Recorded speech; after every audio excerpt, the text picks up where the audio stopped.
Olá, meu nome é Leonardo. Esse é um projeto no qual eu estou tentando conversar com as pessoas sobre Deus. Eu sinto muita falta de conversar com as pessoas sobre esse assunto, e essa é uma tentativa minha de angariar pessoas, juntar pessoas para que a gente possa conversar sobre Deus, falar sobre Deus, raciocinar sobre as coisas divinas, né? E sobre a nossa atuação como discípulos de Deus. E como a gente se relacionar com Ele, como a gente ir tomando rumando a nossa vida com direção a Ele, né?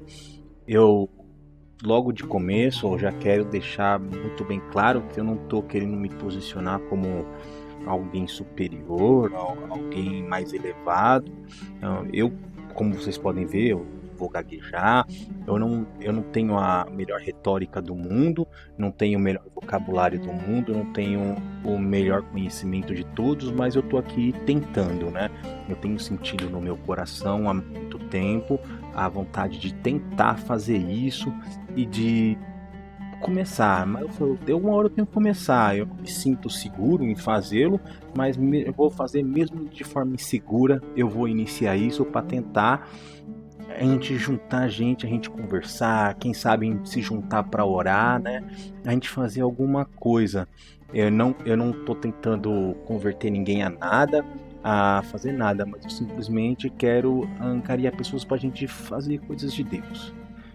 Porque todo mundo, pra fazer besteira, todo mundo chama. Pra fazer churrasco, tomar cerveja, falar mal da vida dos outros, todo mundo chama.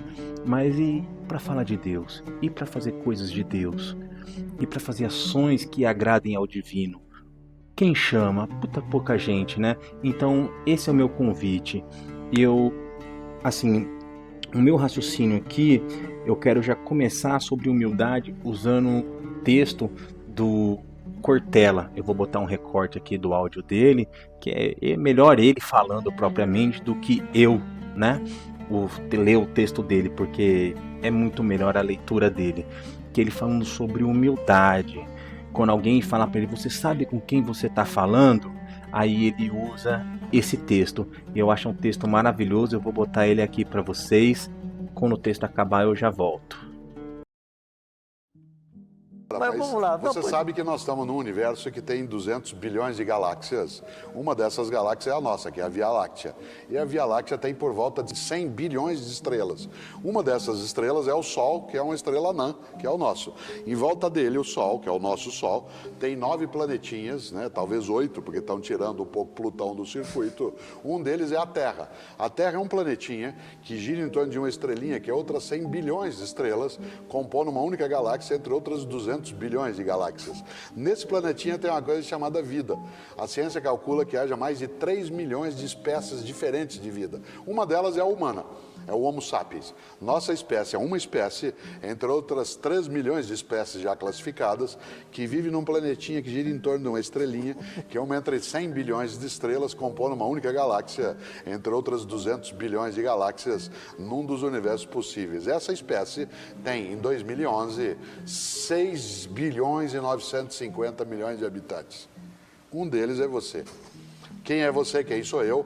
Um indivíduo, entre outros 7 bilhões de indivíduos, de uma única espécie, pertencente a um planeta, que é um que gira em torno de uma estrelinha, que entre 100 bilhões de outras compõem uma única galáxia, entre outras 200 bilhões de galáxias. Por isso, quem é você? Quem sou eu? Quem sou eu para achar que eu posso empinar o nariz?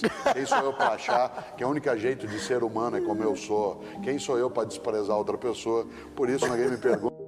Sabe com quem que você está falando? Eu falo assim, você tem tempo, vem aqui que eu explico.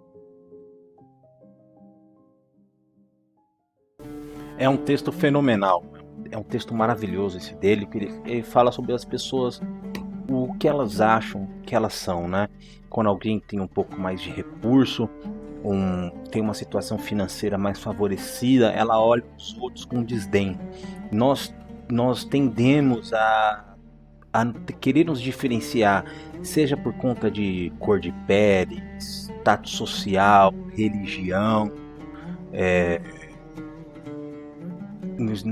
etnia, nós tentamos nos separar. E os humanos tentam sempre achar grupos, né, onde ele vai se sentir aceito e seguro ali. É sempre assim que o ser humano se comportou e é sempre assim que o ser humano se comporta. E o estranho para ele, o diferente para ele vai ser estranho, vai ser errado, vai ser tudo isso. E imagina Deus com a gente. Se nós pensarmos assim, imagina o que Deus vai achar da gente. Porque Ele que nos fez. Então Ele fica olhando a gente aqui errando, fazendo tudo errado, pecando. E Ele vai achar o que da gente? Ele não vai tratar a gente com misericórdia, com paz, né, com benevolência. Então por que a gente está tratando os outros de uma forma distinta do que Deus está tratando a gente? Sejamos nós, como diz no Gênesis, né, a imagem e semelhança de Deus, da forma com que Ele trata a gente com amor, com carinho, com tudo, de uma forma paterna. Assim nós sejamos tratando o nosso próximo, como diz o próprio Jesus, amar ao próximo como a ti mesmo, um dos maiores mandamentos que existe. Vamos ser dessa forma, né? Vamos repensar a nossa forma.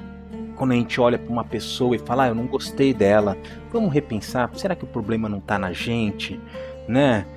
Quando a gente for parar para falar das pessoas, vamos pensar, eu gostaria que falassem isso de mim, vamos nos colocar no lugar dos outros, vamos começar a pensar, porque sempre Deus está vendo o que a gente está fazendo, sempre. Tudo que nós fazemos, lembra que vai ser anotado e um dia nos vai ser cobrado, tudo isso. Então vamos tentar fazer as coisas, levar a nossa vida de uma forma que a gente não tenha vergonha. Que no dia que chegar na frente de Deus olhar pra gente e falar, e aí, ó, vamos abrir o livro? E que você não fique com medo, né? Você fala, nossa, quanta coisa errada que eu fiz, quanta coisa errada eu pensei, né? Olha, e no final todo mundo é pequeno. Foi o que o Cortella quis dizer no vídeo. Todos nós somos pequenos, muito pequenos. E ainda em cima desse raciocínio, dessa ótica, né, que ele foi para uma ótica galáctica, né, eu quero trazer o texto de um cara que é da NASA, chama Carl Sagan. Ele é um astrônomo muito famoso. E a NASA lançou uma sonda para tirar fotos do sistema solar. E o nome dessa sonda era Voyager. E a Voyager, ela tinha a missão dela, tirar algumas fotos, e chegar uma parte que a Voyager eles iam perder contato com ela. Ela não ia conseguir mais transmitir dados para a Terra. E aí eles fizeram o quê? Falaram, não, vamos fazer o seguinte, vamos manobrar a Voyager para ela virar da Terra, para a direção da Terra de onde ela está, e ela fotografar a Terra. E em cima dessa foto, o Carl Sagan, ele escreveu um texto que está num livro dele, chama Pálido Ponto Azul, que é referente a essa foto. Eu vou botar a foto aqui no grupo para que vocês possam ver. Ele faz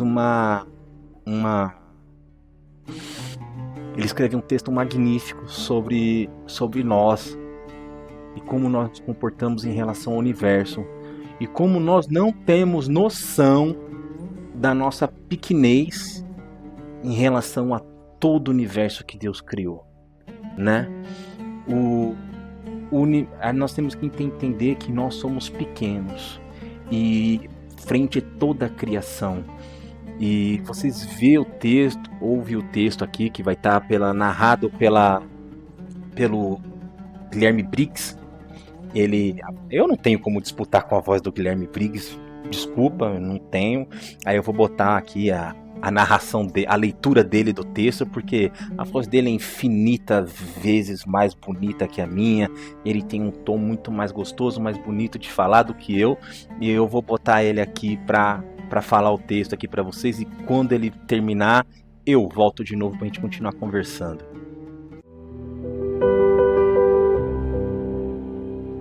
A espaçonave estava bem longe de casa. Eu pensei que seria uma boa ideia, logo depois de Saturno, fazer ela dar uma última olhada em direção de casa.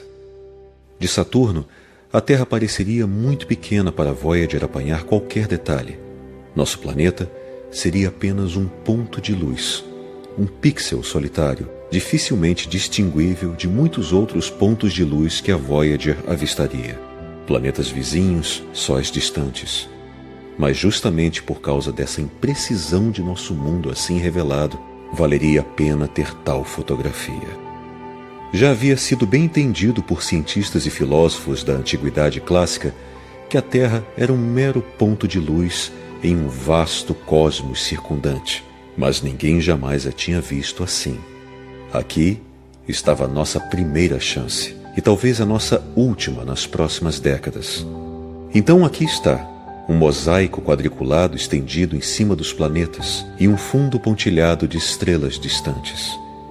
Por causa do reflexo da luz do Sol na espaçonave, a Terra parece estar apoiada em um raio de Sol, como se houvesse alguma importância especial para esse pequeno mundo, mas é apenas um acidente de geometria e ótica.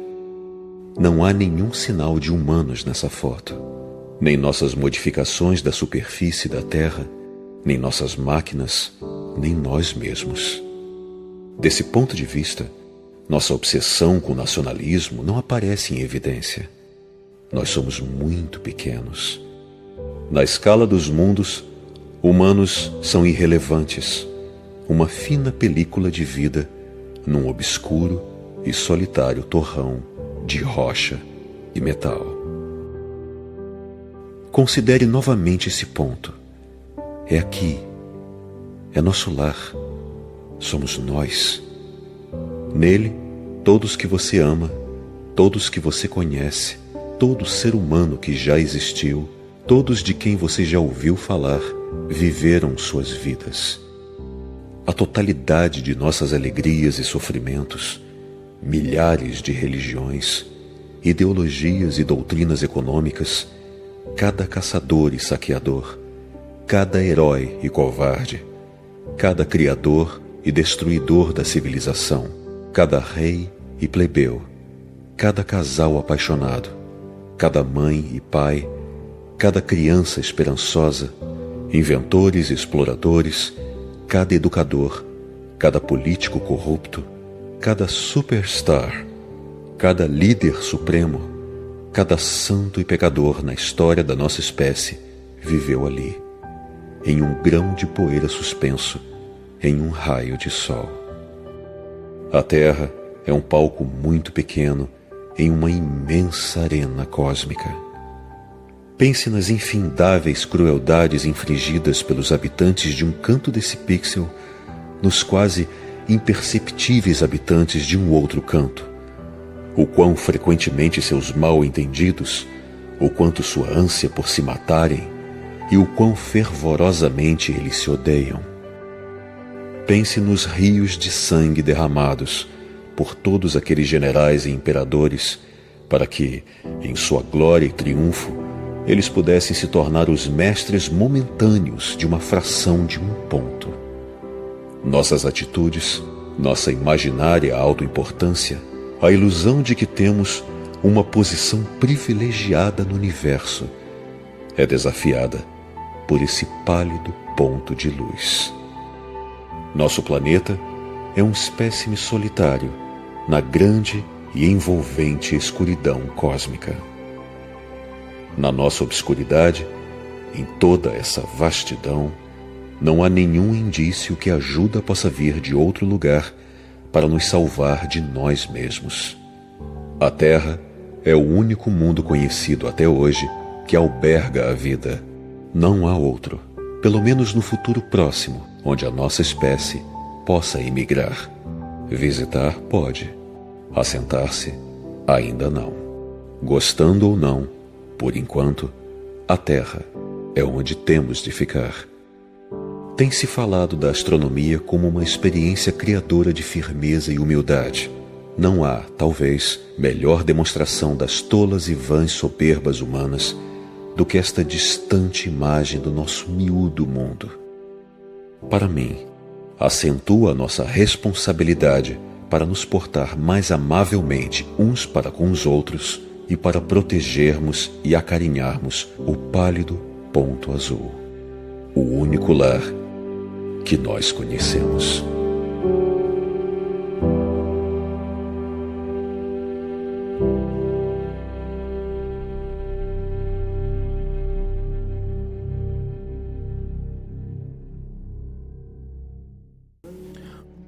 O texto é maravilhoso, né? É perfeito. Vocês a foto tá aí, vocês veem a foto e vocês olham, vocês veem como nós somos um pontinho aqui solitário no meio do universo. Como pode ser tudo isso, de tudo isso? Olha que hoje já avançou muito desde a época que esse texto foi escrito. Já tem décadas desde quando esse texto foi escrito e nós ainda não achamos um planeta que possa abrigar a vida como a Terra. Ou seja, os grandes filósofos dizem que nós somos um acidente, né? Intergaláctico, porque nós somos a anomalia do universo, porque todo o resto tem um padrão, é uma rocha morta ou é uma bola incandescente ou é um reduto de gás, mas igual aqui não tem. Nós somos uma anomalia do universo. Será mesmo que nós somos a anomalia do universo? Ou será que nós somos... Tudo isso é feito para mostrar o poder de Deus e como Ele criou tudo e falou, tá aqui, ó, minha criação. Vocês podem olhar para tudo, não vai ter igual. É aqui. E que vocês têm que ficar é aqui. Aprendam a conviver entre si. Aprendam a se amar, a se respeitar. É aqui. Você vê todo o universo. Milhões e milhões de galáxias. Hoje tem se catalogado muitos, enormes quantidades de planeta e nenhum pode suportar a vida igual aqui a Terra suporta. Então, isso é uma coisa para a gente já começar a refletir sobre a nossa posição no universo e a nossa posição para com nossos semelhantes e seguir a orientação, amar ao próximo como a ti mesmo. O mendigo, a todos. A pessoa pode ser diferente, pode ter uma religião diferente da sua, pode ter uma opção sexual diferente da sua. É errado, ok? Mas quem somos nós para julgar? Só quem julga é Deus. Deixa a pessoa lá no erro dela. Se ela vir falar para você, não, eu discordo, você está errado, né? Isso não está de acordo com o que Deus fez. Mas quem vai lá na frente pagar pelo pecado dele e responder por isso é ele, não é você. Você não tem que atirar pedra na pessoa, né? Por isso, deixa a pessoa pra lá, deixa ela pra lá, viva a vida dela em paz, cuida da sua vida, porque a salvação é individual. Todo dia quando você acorda, até a hora que você vai dormir, você tem todas essas horas para fazer coisas boas, para ser bom. Então não se deite brigado com sua esposa, brigado com seu marido, brigado com seu filho. Pode ser a última vez. A nossa vida é muito breve. Olha quantos anos a Terra tem. Olha quanto nós vivemos aqui. Pensa agora no seu bisavô, o seu tataravô. Você lembra o nome dele? Você sabe quem ele era? Você sabe de onde ele veio, o que ele viveu? Você sabe contar alguma história dele? Muito provavelmente não. Então veja como a nossa vida é breve e como logo nós cairemos no esquecimento. Então não viva pensando nos outros, viva pensando em Deus, porque nossa vida tem que ser para agradar a Deus e não para agradar os humanos, os nossos semelhantes. Nós temos que viver para agradar a Deus. E nós agradamos a Deus quando nós amamos ao próximo como a nós mesmos, né? Jesus veio para cá e ele falou: eu sou o caminho, a verdade e a vida. Ninguém vai ao Pai senão por mim. Então, como ele viveu? Nós vamos abordar tudo isso, como ele viveu, o que ele seguiu, né? O que ele realizou, e nós vamos continuar nossa empreitada. Nós já estamos aí com quase 20 minutos de áudio, né? E eu acho que para um início tá bom. Nós vamos continuar a partir desse ponto, mas eu queria continuar com uma história que é também uma das histórias que me fez querer fazer esse projeto, né? Eu ouvi uma história, um rabino falando assim, que lá na Polônia é um país lá do leste europeu, é muito frio, neva, é muito frio. E aí tinha um pai e o filho. Eles ficavam em casa lá e eles chegaram pro rabino brigando. Geralmente, numa comunidade judaica, quem interfere numa briga, quem resolve uma briga, é o rabino. Quando os dois não entram em consenso, eles vão e conversam com o rabino. E eles foram lá brigar com o rabino e explicar a situação. A situação era a seguinte: o filho tinha que sair para trabalhar, para trazer sustento para casa. E ele queria usar o casaco. Ele só tinha um. E o pai, que já era idoso, ficava em casa, queria ficar com o casaco, porque estava frio. E eles estavam brigando para ver quem ia ficar com o casaco. O filho justificava que ele tinha que sair para trabalhar e trazer o sustento para casa e que estava muito frio, ele ia adoecer. E o pai já justificava que ele tinha que ficar em casa, ele tinha que ficar com o casaco porque estava muito frio e ele já era um idoso. E ele sem o casaco provavelmente iria adoecer, né? O rabino olhou para a cara deles e falou: me dê alguns dias para eu pensar e depois vocês voltam aqui. Me dê uma semana para pensar, que eu vou pensar e vou resolver essa situação. E aí, assim, eles saíram. Passou-se com o passar do tempo, o filho foi ficando triste com aquela situação. E ele pensou assim: nossa, meu pai é idoso, né, cara? Não, quer saber? Pai, fica com o casaco. Pode ficar com o casaco. Eu vou trabalhar com frio mesmo. Não tem problema.